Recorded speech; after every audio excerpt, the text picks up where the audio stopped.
Fidèles téléspectateurs, merci de nous avoir choisis pour vos actualités Yokason Télévision. Vous souhaite un bon début de la semaine. À la une, le chef de l'État, Félix Antoine Tshisekedi Tshilombo, est arrivé à New York, aux États-Unis, ce dimanche 19 septembre, afin d'assister aux travaux de la 76e session de l'Assemblée générale des Nations unies. Commentaire de Tabitha Benayami. Une session qui se tient dans un contexte particulier de Covid-19 avec comme thème miser sur l'espoir pour renforcer la résilience afin de se relever de la Covid-19, reconstruire durablement, répondre aux besoins de la planète, respecter les droits de personnes et revitaliser l'Organisation des Nations Unies. Le chef de l'État qui arrive à New York ce lundi va prendre parole du haut de la tribune des Nations Unies le 21 septembre. Un discours aux multiples enjeux, notamment sanitaires et sécuritaires. Félix Antoine Tshisekedi Tshilombo devra donner sa version pour arriver à immuniser le monde et particulièrement l'Afrique de la Covid-19. Dès la prévention au traitement avec en exergue le vaccin, le président Tshisekedi va défendre ses propositions presque déjà publiques qui privilègent une vaccination de masse, la fabrication de vaccins en Afrique ainsi que la poursuite de recherches sur les différents traitements. Un autre sujet qui devrait revenir dans son discours, c'est la sécurité avec notamment la situation de son pays, la République démocratique du Congo et en Afrique, du terrorisme en Afrique centrale en passant par la déstabilisation des institutions, par les coups d'État. Des réponses efficaces sont attendues du président en exercice de l'Union africaine. Il serait question aussi pour les présidents congolais de faire le point sur l'économie du continent africain et les objectifs du développement durable. Enfin, d'autres thèmes comme les changements climatiques, l'autonomisation de la femme ou encore les droits humains devraient figurer dans ces discours de Félix Antoine Tshisekedi Tshilombo, prévu pour ce mardi 21 septembre 2021 à 14h, heure locale. Il sera 19h à Kinshasa. Parlons à présent des audiences qu'a eu le commandant suprême des forces armées de la République démocratique du Congo, Félix Antoine Tshisekedi Tshilombo, avec le commandant de la force de la MONUSCO, le général Dacosta. Au menu de leurs échanges, il était donc question de rendre compte de la collaboration et du soutien de la MONUSCO au FARDC par rapport à l'état de siège. Et tout juste après, Christophe Mbosso Kodia, le président de l'Assemblée nationale, a été reçu toujours par le chef de l'État, Félix Antoine Tshisekedi Tshilombo, pour rendre à son tour compte du bon fonctionnement de l'Assemblée nationale. Commentaire de Hortensia Mba.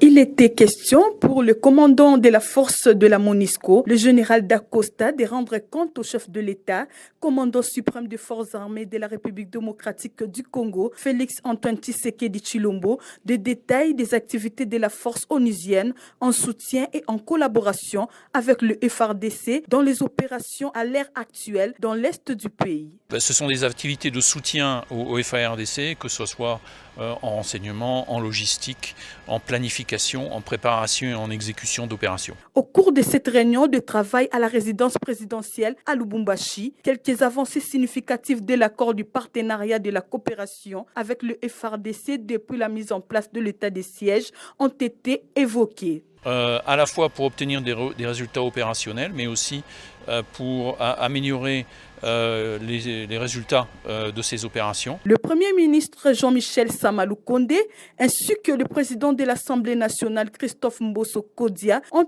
également été reçus. Au sortir de l'audience, Christophe Mbosso a fait savoir à la presse présidentielle quelques lignes de ses jours au cours de leur séance de travail. Je suis venu faire rapport au président de la République sur le fonctionnement de l'institution Assemblée nationale. Nous avons ouvert la session ordinaire et j'ai soumis au chef de l'État un certain nombre de préoccupations qui concernent l'Assemblée nationale. Étant donné que notre chef de l'État est le président en exercice de l'unité africaine, le Parlement congolais doit accompagner le chef de l'État dans l'exécution de son programme. Ici est de noter que d'autres personnalités de la République attendent aussi d'être reçues par le chef de l'État ici au chef-lieu du Haut-Katanga. Revenons un peu en arrière avant de décoller vers les États-Unis. Le premier citoyen congolais, Félix-Antoine Tshisekedi Tshilombo, a de nouveau rendu visite à la famille biologique et politique de Gabriel Kyungu Wakumwanza dans sa résidence privée, plus précisément à Lubumbashi. Fatou Chamala nous en dit plus.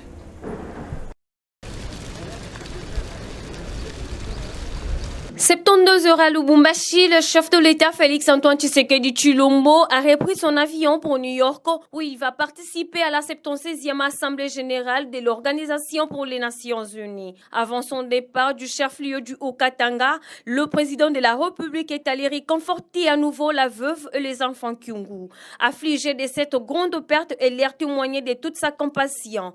La veuve Mireille Masengu Bibi Mouloko et les enfants Kyungu ont passé un quart d'heure avec les chefs de l'État touchés par la disparition de ces grands baobabs de la politique congolaise. Ensuite, la famille politique de Gabriel Kyungu Wakumwanza lui n'a fait qu'à remettre un mémorandum au garant de la nation. De l'autre côté, le Premier ministre Jean-Michel Sama Lukonde promet des réponses appropriées aux doléances des forces vives du Haut-Katanga lors d'un échange le 19 septembre 2021, nous précise Sarah Ifoji.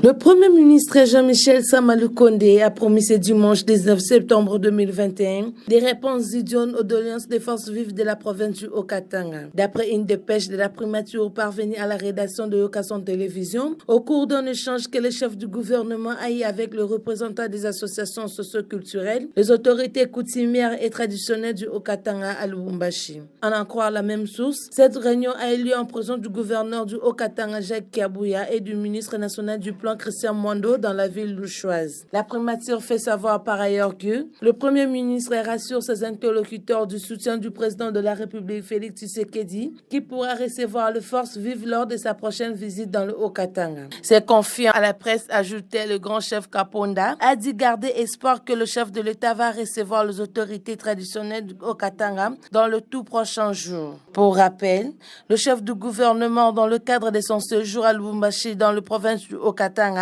a pris part aux obsèques du feu Gabriel Kyungu Wakumwanza enterré jeudi dernier dans sa ferme de Kiyambi.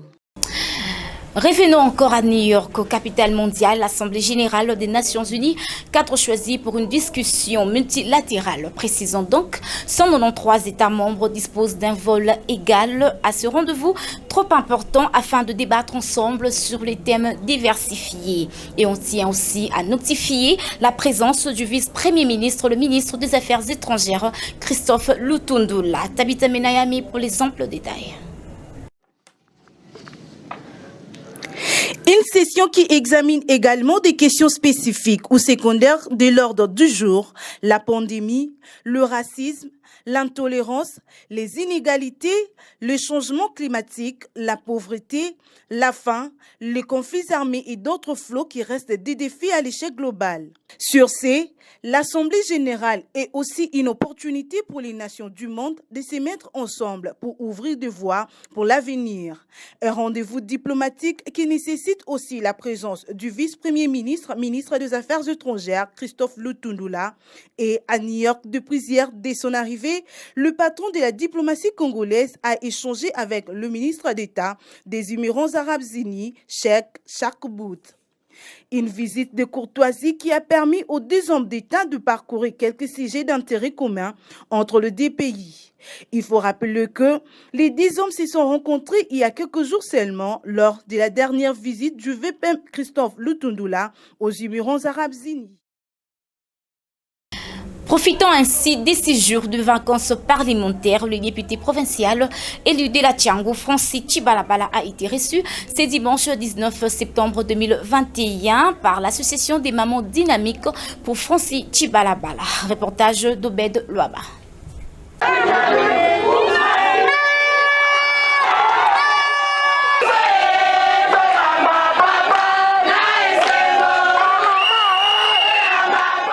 Francis Chibalabala, l'homme ami de l'association, a été reçu ce dimanche 19 septembre 2021 par la dynamique des mamans qui porte son nom au quartier abattoir sur l'avenue Kimweza dans la commune de Massina. Le rassembleur de la Tchangou toujours dans des discours réconciliants et peu à la population congolaise.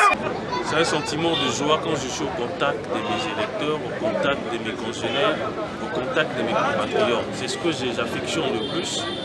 Et lorsqu'on m'invite quelque part, je n'hésite pas à faire acte de présence parce que je suis au fait, je me sens dans ma peau. Donc je suis parlementaire, je suis un élu du peuple.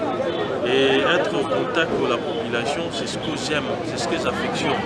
Voilà pourquoi chaque fois qu'on m'invite quelque part, même si ce n'est pas dans ma circonscription électorale, je fais toujours un effort pour y arriver et échanger avec cette population. Je suis le serviteur de la population et lorsque la population a des desiderata, qu'elle souhaite atteindre justement les chefs de l'État et qu'elle estime qu'elle doit passer par moi pour que je sois justement leur porte-voix.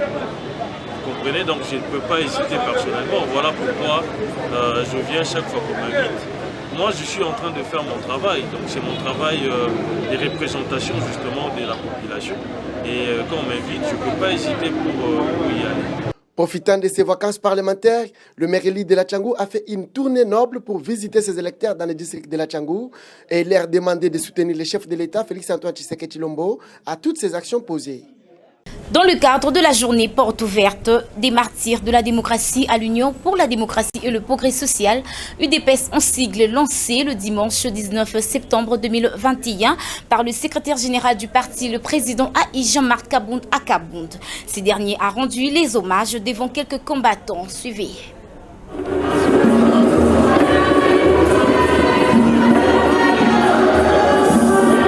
Lancée le dimanche 19 septembre 2021 au siège du parti présidentiel, la journée porte ouverte s'est poursuivie ce lundi 20 septembre 2021 avec le culte commémoratif pour les martyrs de la démocratie dans les différents districts de la capitale par le secrétaire général de l'UDPS, Augustin Kabouya. De l'autre côté, le président AI du parti au pouvoir, Jean-Marc Kabound à Kabound, a rendu ses hommages au parti présidentiel.